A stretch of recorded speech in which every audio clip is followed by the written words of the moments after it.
नमस्कार।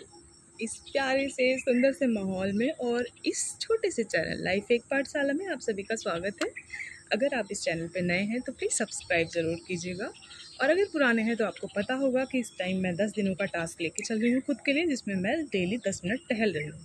ठीक है, जिसमें आपका सहयोग ज़रूरी है मुझे प्रोत्साहित करने के लिए। तो आज भी मैंने जो है अपने चौथे दिन का टास्क कंप्लीट किया है और मैं आज 12 मिनट से 15 मिनट तक लगभग टहली हूँ बिना टाइम देखे। हाँ, ये है 10 मिनट से ज़्यादा हो चुके थे।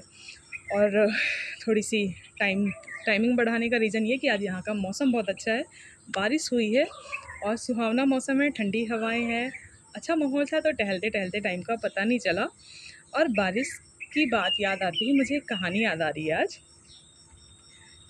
हमने सुना है, मतलब बचपन में सुनी थी ये कहानी, हमारे बाबा जी सुनाया करते थे कि एक गाँव में एक मतलब एक अफ़वाह उड़ी थी, अफ़वाह कहेंगे या एक व्यक्ति के बारे में लोगों के बीच में ये प्रसिद्ध था कि वो पर्टिकुलर जो व्यक्ति है, यानी वो शख्सियत जो है, उसके नृत्य करने से बारिश होती है।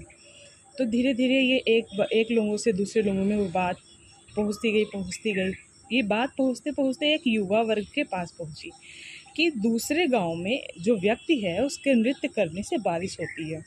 वो कहे ऐसा कैसे हो सकता है? नृत्य करने से बारिश हो जाए, ये कैसे हो सकता है? तो फिर उन्हीं में से युवा वर्ग में से एक ने बोला कि अच्छा, अगर ऐसा है तो हम भी नृत्य करेंगे और देखते हैं बारिश होती है या नहीं होती है। तो बस उन्हीं में से 2-4 ने उकसाया और पूरा समूह तैयार हो गया कि हम नृत्य करेंगे और देखते हैं अगर बारिश हुई तो इसका मतलब ये बात सही है कि नृत्य करने से बारिश होती है। लेकिन अगर ये बात झूठी साबित हुई तो इसका मतलब वो व्यक्ति झूठ बोलता है और लोगों को गुमराह कर रहा है। तो ठीक है, फिर पूरे गाँव में ये फैलाया गया, मतलब प्रचार किया गया कि आज ये समूह जो है वो नृत्य करेगा और बारिश होगी और अगर नहीं होती है तो उस व्यक्ति को उस गांव से निकाल दिया जाएगा जिसके बारे में अफवाह फैली थी कि नृत्य करने से बारिश होती है। ठीक है, वो युवा वर्ग नृत्य करने लगा कि बारिश होगी। 3 से 4 घंटे बीत गए और इस बीच में उनमें से एक-एक करके थकता गया और किनारे हटता गया। अंत में हुआ ये, 4 से 5 घंटे बीतने के बाद वो युवा वर्ग जो है वो थक चुका था, वो समूह थक चुका था और सभी लोग निढाल हो गए नृत्य करते-करते। और फिर उन्होंने पाया कि ये बात झूठी है कि नृत्य करने से बारिश होती है। उन्होंने सबको बताया कि देखा आपने, ऐसा कहीं भी नहीं है कि जो है नृत्य करने से बारिश होती है। इसका मतलब वो व्यक्ति हमें गुमराह कर रहा है। फिर लोग उसे पहुँचे उस व्यक्ति के पास कि तुम ऐसे क्यों बोलते हो कि जो है तुम्हारे नृत्य करने से बारिश होती है। तो व्यक्ति अचंभित होकर बोला ऐसा है क्या? तो कहा हाँ हाँ, हमने सुना है। तो कहा कि ठीक है, आज देखते हैं मेरे नृत्य करने से बारिश होती है या नहीं होती है। तो व्यक्ति भी इकट्ठा हुआ उसी गांव के बीच में जहाँ पे पूरा मजमा खड़ा था, यानी पूरा गांव खड़ा था ये देखने के लिए कि आज तो अगर ये व्यक्ति अपनी बात प्रूफ नहीं कर पाया, यानी इसके बारे में जो बातें फैली है वो अगर सही नहीं साबित हुई तो इसे हम गांव से निकाल देंगे क्योंकि ये लोगों को गुमराह कर रहा है। वो व्यक्ति नृत्य करना शुरू किया और करते मतलब आसमान में बादल का कहीं नामो निशान तक नहीं था।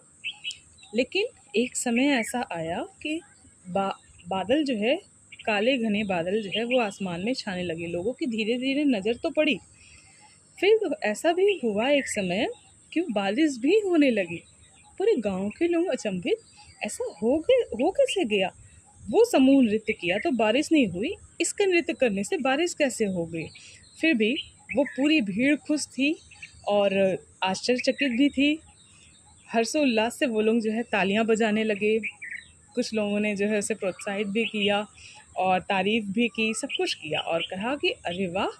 इस बात पे तो हमें जो है आज आपने साबित भी कर दिया कि हाँ, आपके नृत्य करने से बारिश होती है। वो व्यक्ति उन लोगों की ओर देखने लगा।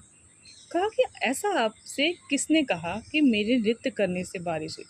मेरे नृत्य करने से बारिश नहीं हुई। मैंने ठान लिया था कि जब तक बारिश नहीं होगी तब तक मैं नृत्य करूँगा और जब तक बारिश नहीं हुई तब तक मैं नहीं रुका।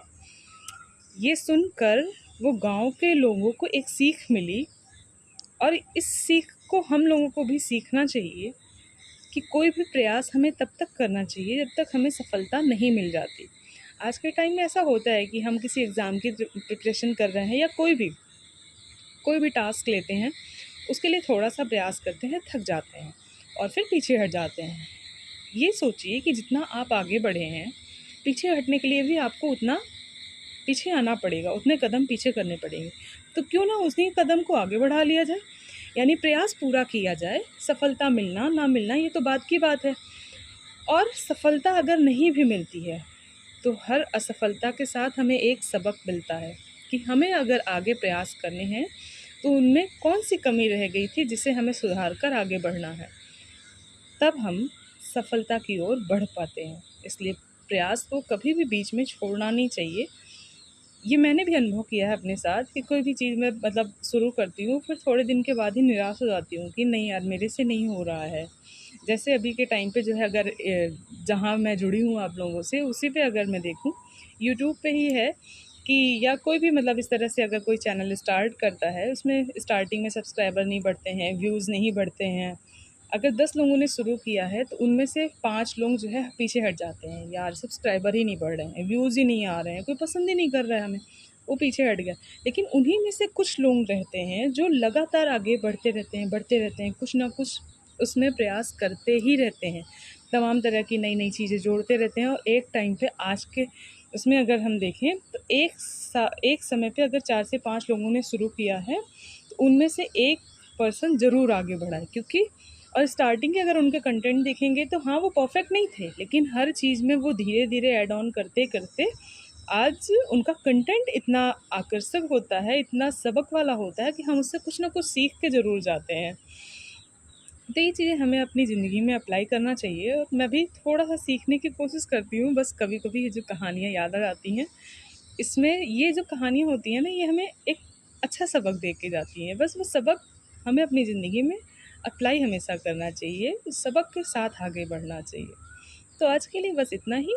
हम फिर से मिलेंगे कल के नए व्लॉग में, नई वॉक के साथ, नई बात के साथ और नए सबक के साथ।